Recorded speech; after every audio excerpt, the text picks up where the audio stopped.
സങ്കീർത്തനങ്ങൾ 22 സങ്കീർത്തനം. ഉഷസിൻ മാൻപേട എന്ന രാഗത്തിൽ ദാവീദിൻ്റെ ഒരു സങ്കീർത്തനം. എൻ്റെ ദൈവമേ, നീ എന്നെ കൈവിട്ടതെന്ത്? എന്നെ രക്ഷിക്കാതെയും എൻ്റെ ഞരക്കത്തിൻ്റെ വാക്കുകൾ കേൾക്കാതെയും അകന്നു നിൽക്കുന്നതെന്ത്? എൻ്റെ ദൈവമേ, ഞാൻ പകൽ സമയത്ത് വിളിക്കുന്നു, എങ്കിലും നീ ഉത്തരമരുളുന്നില്ല. രാത്രികാലത്തും ഞാൻ വിളിക്കുന്നു, എനിക്ക് ഒട്ടും മൗനതയില്ല. ഇസ്രയേലിൻ്റെ സ്തുതികളിന്മേൽ വസിക്കുന്നവനെ, നീ പരിശുദ്ധനാകുന്നുവല്ലോ. ഞങ്ങളുടെ പിതാക്കന്മാർ നിങ്കൽ ആശ്രയിച്ചു, അവർ ആശ്രയിക്കുകയും നീ അവരെ വിടുവിക്കുകയും ചെയ്തു. അവർ നിന്നോട് നിലവിളിച്ചു, രക്ഷ പ്രാപിച്ചു. അവർ നിങ്കൽ ആശ്രയിച്ചു, ലജ്ജിച്ചു പോയതുമില്ല. ഞാനോ മനുഷ്യനല്ല, ഒരു കൃമിയത്രേ, മനുഷ്യരുടെ ധിക്കാരവും ജനത്താൽ നിന്ദിതനും തന്നെ. എന്നെ കാണുന്നവരൊക്കെയും എന്നെ പരിഹസിക്കുന്നു. അവർ അധരം മലർത്തി തല കുലുക്കുന്നു. യഹോവയെങ്കൽ നിന്നെ തന്നെ സമർപ്പിക്കാം. അവൻ അവനെ രക്ഷിക്കട്ടെ, അവൻ അവനെ വിടുവിക്കട്ടെ. അവനിൽ പ്രസാദവുമുണ്ടല്ലോ. നീയല്ലോ എന്നെ ഉദരത്തിൽ നിന്ന് പുറപ്പെടുവിച്ചവൻ. എൻ്റെ അമ്മയുടെ മുല കുടിക്കുമ്പോൾ നീ എന്നെ നിർഭയം വസിക്കുമാറാക്കി. ഗർഭപാത്രത്തിൽ നിന്ന് ഞാൻ നിങ്കൽ ഏൽപ്പിക്കപ്പെട്ടു. എൻ്റെ അമ്മയുടെ ഉദരം മുതൽ നീ എൻ്റെ ദൈവം. കഷ്ടം അടുത്തിരിക്കിയാൽ എന്നെ വിട്ടകന്നിരിക്കരുതേ. സഹായിപ്പാൻ മറ്റാരുമില്ലല്ലോ. അനേകം കാളകൾ എന്നെ വളഞ്ഞു, ബാശാൻ കുറ്റന്മാർ എന്നെ ചുറ്റിയിരിക്കുന്നു. ബുഭുക്ഷയോടെ അലറുന്ന സിംഹം പോലെ അവർ എൻ്റെ നേരെ വായ് പിളർക്കുന്നു. ഞാൻ വെള്ളം പോലെ തൂകിപ്പോകുന്നു. എൻ്റെ അസ്ഥികളെല്ലാം ബന്ധം വിട്ടിരിക്കുന്നു. എൻ്റെ ഹൃദയം മെഴുകുപോലെയായി. എൻ്റെ കുടലിൻ്റെ നടുവെ ഉരുകിയിരിക്കുന്നു. എൻ്റെ ശക്തി ഓട്ടുകഷ്ണം പോലെ ഉണങ്ങിയിരിക്കുന്നു. എൻ്റെ നാവ് അണ്ണാക്കോട് പറ്റിയിരിക്കുന്നു.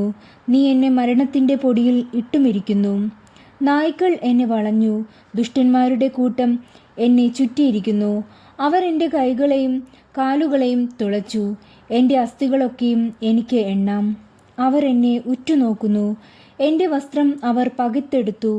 എൻ്റെ അങ്കിക്കായി അവർ ചീട്ടിടുന്നു. നീയോ യഹോവേ, അകന്നിരിക്കരുതേ.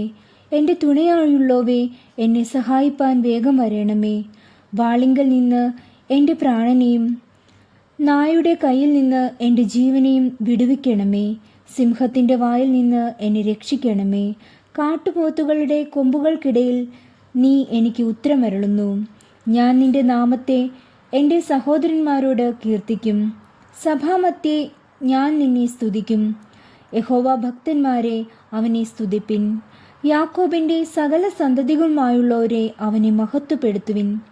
ഇസ്രയേലിൻ്റെ സർവ്വസന്തതികളുമായുള്ളവരെ അവനെ ഭയപ്പെടുവിൻ.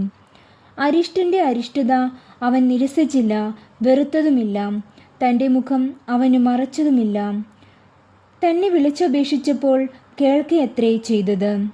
മഹാസഭയിൽ എനിക്ക് പ്രശംസ നിങ്കൽ നിന്നു വരുന്നു. അവൻ്റെ ഭക്തന്മാർ കാണുകെ ഞാൻ എൻ്റെ നേർച്ചകളെ കഴിക്കും. എളിയവർ തിന്ന് തൃപ്തരാക്കും. യഹോവയെ അന്വേഷിക്കുന്നവർ അവനെ സ്തുതിക്കും. നിങ്ങളുടെ ഹൃദയം എന്നേക്കും സുഖത്തോടെ ഇരിക്കട്ടെ. ഭൂമിയുടെ അറുതികളൊക്കെയും ഓർത്ത് യഹോവയെങ്കിലേക്ക് തിരിയും. ജാതികളുടെ വംശങ്ങളൊക്കെയും നിന്റെ മുമ്പാകെ നമസ്കരിക്കും. രാജ്യത്വം യഹോവയ്ക്കുള്ളതല്ലോ, അവൻ ജാതികളെ ഭരിക്കുന്നു. ഭൂമിയിൽ പുഷ്ടിയുള്ളവരൊക്കെയും ഭക്ഷിച്ചാരാധിക്കും. പൊടിയിലേക്ക് ഇറങ്ങുന്നവരെല്ലാവരും അവൻ്റെ മുമ്പാകെ കുമ്പിടും. തൻ്റെ പ്രാണനെ രക്ഷിപ്പാൻ കഴിയാത്തവനും കൂടെ ഒരു സന്തതി അവനെ സേവിക്കും. വരുന്ന തലമുറയോട് യഹോവയെക്കുറിച്ച് കീർത്തിക്കും. അവർ വന്നു ജനിപ്പാനുള്ള ജനത്തോട് അവൻ നിവർത്തിച്ചിരിക്കുന്നു എന്ന് അവൻ്റെ നീതിയെ വർണ്ണിക്കും.